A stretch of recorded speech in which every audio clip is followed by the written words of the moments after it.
I do apologise. Where's Bertie? Who? Oh, Karen, look, I've done my hair. In honour of you, it's got purple bits in it. Really?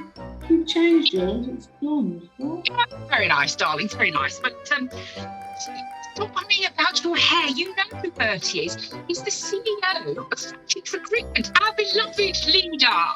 He's called us here today to discuss the state of our agency and, of course, the very, very important part of social media marketing, which is, of course, the crux of everything that we do.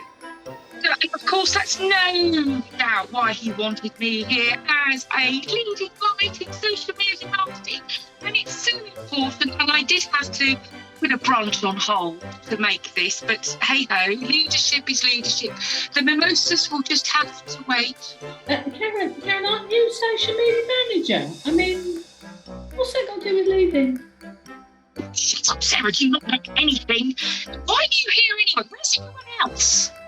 Let me interrupt, ladies. Well, ladies, you see, they couldn't really make it. There was a very long email trail which was passed around the whole organization. It specified that Jack has the flu and Pete had to take his dog to therapy.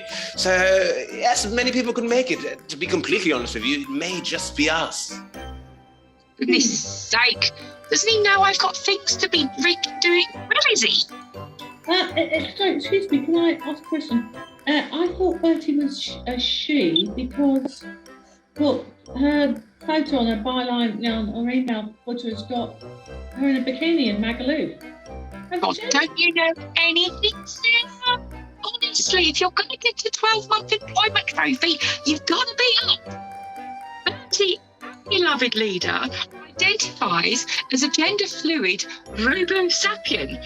That's why we're on video call. Oh. Praise be her name. I mean, his name. I mean, her name. I mean, his name. What?